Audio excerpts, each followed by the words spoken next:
What's up, guys? My name's Renegade, and welcome back to RGR.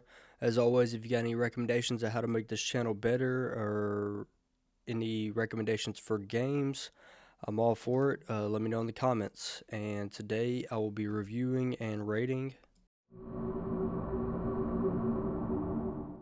Alright, man. Today we're going to be talking about Max Payne 3 now. I don't really have too much to say about this one.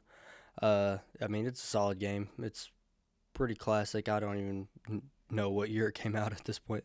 But I've always seen videos, popping up on my timeline recently about this game, so I decided to give it a try.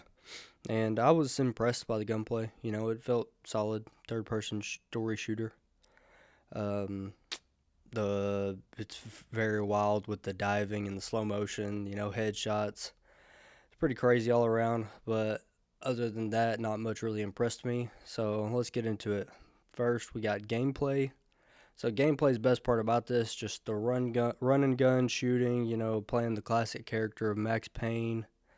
Gameplay's solid. The controls feel very solid for an older game. It feels very responsive.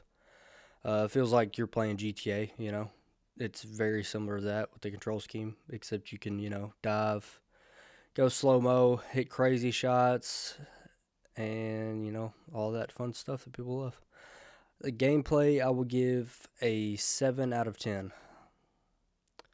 Multiplayer co-op, there was none, so that will not get a score. Story's pretty basic. You play as an older Max Payne, has a drinking problem, and he's tasked with guarding. He's bodyguard now, and he's tasked with guarding this family.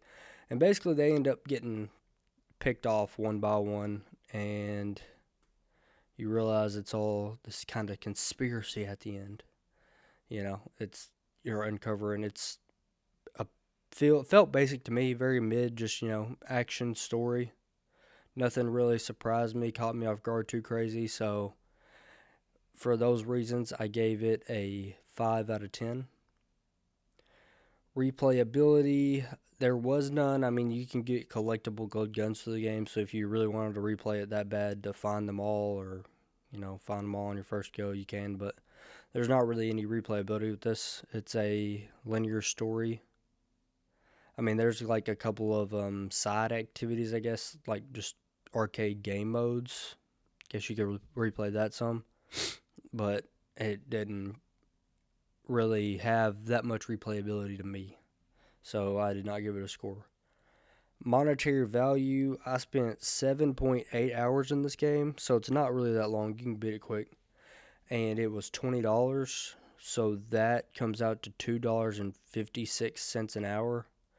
And that price, it's not too worth it to me. Like, I probably wouldn't play it again, but it's not terrible either. Not a bad price. It has decent monetary value. I gave monetary value a 6 out of 10.